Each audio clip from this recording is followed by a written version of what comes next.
अस्सलाम वालेकुम दोस्तों। पाकिस्तान अब अपने चैंपियंस ट्रॉफी के सफ़र का आगाज़ करेगा और अभी ट्रेनिंग वगैरह होनी है, मगर सबसे बड़ा क्वेश्चन कि पाकिस्तान का प्लेइंग 11 कौन सा होना चाहिए। और एक चीज़ जहन में कि हमने जो स्क्वाड बना रखा है उसमें कोई चेंज नहीं होने वाला। अब आईसीसी रूल के मुताबिक 12 फ़रवरी तक का टाइम था कि आप चेंज कर सकते हैं। उसके बाद चेंज खुदा ना खास्ता कोई इंजरी हुई तभी कर सकते हैं। फॉर एग्जाम्पल हारिस रऊफ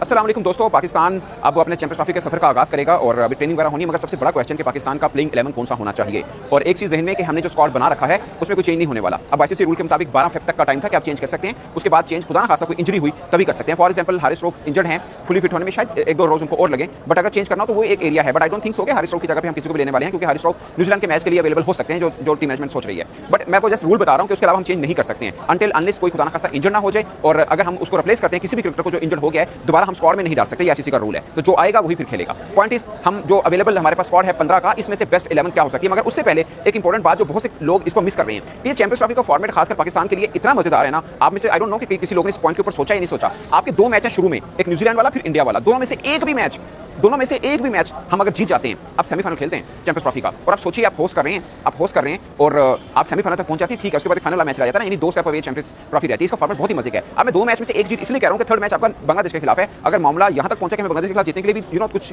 जबरदस्त तकसीम करनी पड़नी है, तो फिर तो मामला बहुत खराब है। तो वो मैं अज्यूम कर रहा हूं कि हम आराम से जीत लेंगे और हमें जीतना भी चाहिए। बांग्लादेश के खिलाफ व्हाइट बॉल में हम अगरचे उसी मैदान में है वो मैच जहां पे उन्होंने हमें टेस्ट सीरीज में क्लीन स्वीप दी, इसमें कोई शक नहीं रहना। उनका तगड़ा बॉलर है, वो स्क्वाड के अंदर भी है, बट फिर भी मुझे लगता है कि हम बांग्लादेश को आराम से पकड़ लेंगे। बस 2 में से एक मैच जीतना जरूरी है।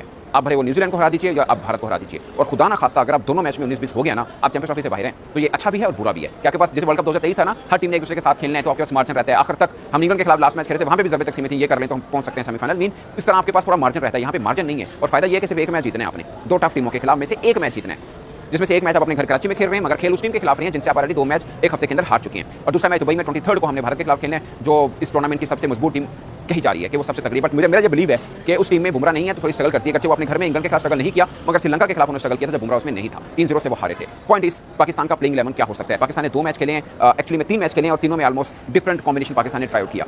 मुझे ज़्यादातर पे क्या लगता है कि आप न्यूजीलैंड के खिलाफ जो खेल रहे हैं उसमें प्लेइंग 11 अलग होगा, जो इंडिया के खिलाफ खेल रहे हैं उसमें अलग होगा। और मैं ये भी समझता हूं बांग्लादेश के खिलाफ भी एक चेंज होगा। तीनों में एक चेंज हो सकता है। फॉर एग्जाम्पल आप न्यूजीलैंड के खिलाफ खेल रहे हैं, अगेन मैं इस 15 में से बताऊंगा, अगर मुझे बाहर से होना हुआ तो मैं सबसे पहली चॉइस मेरी वसीम जूनियर होती। वो इसलिए कि वो डेथ ओवर भी से लेता है। आपकी बैटिंग वाला मसला जो आपने 8 बैट्समैन लास्ट मैच में खिलाए हैं ना, कि हमारे पास 8 बैट्समैन होने चाहिए। रेगुलर बॉलर सिर्फ 3 थे, 2 फास्ट बॉलर और 1 स्पिनर, बाकी सब ऑलराउंडर और बैटर थे आपके। ये मुझे सबसे पैथेटिक आइडिया लगता है कि आप अपनी बैटिंग को लंबा करने के चक्कर में बॉलिंग में कंप्रोमाइज करें। देखिए इंडिया पांड्या को खिलाता है, उनके पास एज हो जाता है। पांड्या सबसे उनका मेन क्रिकेटर है, मतलब बहुत से लोग कोहली, बुमराह और ये रोहित शर्मा, पता नहीं किन की हम बात करते हैं, सबसे मेन कनेक्शन उनका पांड्या है। वो बॉलिंग भी पूरी करता है, बैटिंग भी करता है, उनका रीढ़ की हड्डी की हैसियत बेसिकली पांड्या करता है। अलग बात है कि वर्ल्ड कप में इंजर्ड हो गया था, बाद में शामी आया और शामी ने वो सारे जैसे बोलते हैं ना दुखड़े धो दिए थे, बट फिर भी पांड्या का एक अपना किरदार है टीम इंडिया के अंदर। वैसा ऑलराउंडर हो तो सुभान अल्लाह, नहीं है तो फिर आपको देखना है कि आप ऑलराउंडर किसको कह रही हैं। 10 की एवरेज वाले को ऑलराउंडर कह रही हैं, फिर तो 11 की एवरेज वसीम जूनियर की है।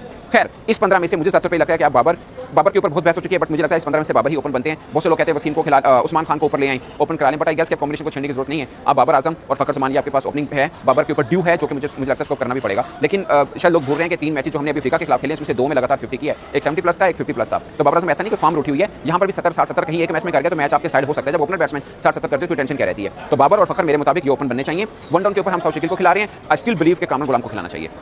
वो मतलब मैं सोशल के ऊपर पॉइंट आउट नहीं कर रहा, बट आपका 1 साल से सिस्टम का हिस्सा है, उसी को खिलाना यार। आप क्यों उसको ड्रॉप कर रहे हैं। फिर सोशल ने 2 मैच खेलनी है, नहीं परफॉर्म हुआ, आप तीसरे मैच पे दबाव रहेगा। तो बेस्ट है कि आप कामरान गुलाम को लेके आए, फिर चेंज मत करें। अगर आपने सोशल को लेके आए हैं, अब 2 मैच में परफॉर्म नहीं किया, क्वेश्चन मार्क उन पे लग चुका हुआ है। मुझे ज़्यादा लगता है कि कामरान गुलाम बेस्ट ऑप्शन है, फिर पूरा चैंपियंस ट्रॉफी को खिलाएं जो भी रिजल्ट होते हैं। कामरान गुलाम तीसरे पे, चौथे पे कप्तान मोहम्मद रिजवान है, 5वें पे सलमान आगा आपके पास ऑफ कोर्स ऑप्शन आती है, और 6ठे के ऊपर आपके पास तैयब ताहिर की ऑप्शन आती है। 7वें में आपके पास खुशदिल शाकिर है। ये 7 हो गया, इसमें 2 बॉलिंग भी ऑप्शन आ गई आपके पास। सलमान आगा भी कर लेंगे 5-7 ओवर खुशदिल भी कर लेंगे। ये अवेलेबल में जो बेस्ट हो सकता है वो ये है। फिर आ जाती है 4 ऑप्शन, एक आपका अबरार के साथ स्पिन करेंगे, 3 फास्ट बॉलर हैं जो कि नसीम शहीन हारिस है। ये बेस्ट आपका कॉम्बिनेशन बन सकता है। इसके अंदर अगेन मैं इसको बेस्ट नहीं मानता। पाकिस्तान ओवरऑल क्रिकेट को देखें, मुझे लगता है इरफान नियाज़ी को भी होना चाहिए था, मुझे लगता है वसीम जूनियर को होना चाहिए था। मुझे ये लगता है खाली अबरार के साथ हम आ गए हैं। प्लेइंग 11 में एक ही रेगुलर स्पिनर खेलेगा हमारा, but Abrar I don't think so कि इतना बोझ उठा पाएं, अभी तक नजर भी नहीं आया। वैसे मुझे लगता है कि सुफियान मुकीम, चाइनामन, गोरों को तंग करने के लिए ज़्यादा बेहतर है। अगेन वो लेवल नहीं जो कुलदीप यादव का ऑफ कोर्स, बट मुझे लगता है ये बेहतर था। वैसे तो मैं समीर के लिए भी था कि समीर को वर्ल्ड कप 2023 में लेके जा रहे हैं, उसके बाद फ्रॉम नो वेयर आपने ड्रॉप कर दिया। खैर उसका फिटनेस का इशू भी रहा कि वो फिटनेस पास नहीं किया था, बट इसके अंदर ये बनता है, ये प्लेइंग 11 बनता है। और जब इंडिया के खिलाफ खेलेंगे तो टीम इंतजामिया के मुताबिक जो मैं उनकी सोच को समझ रहा हूँ हूँ कि शायद खुशदिल शाह को निकालेंगे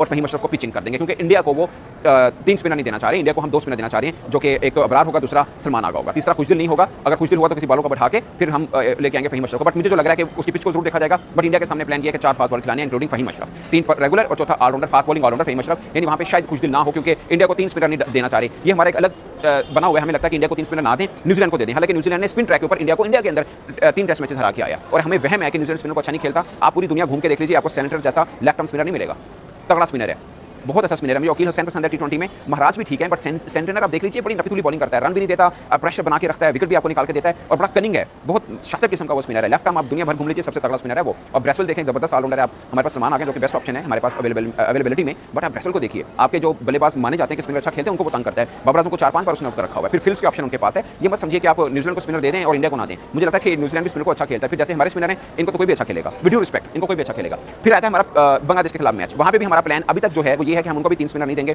4 फास्ट बॉलर देंगे, यानी उधर फहीम अशरफ खेलता है। बट पिंडे के मैदान में फास्ट बॉलर की कितनी बचत हो सकती है ये पिच को देख के बताया जा सकता है। बट फिर पाकिस्तान का प्लेइंग 11 का प्लान ये है, और जो मुझे लगता है बेस्ट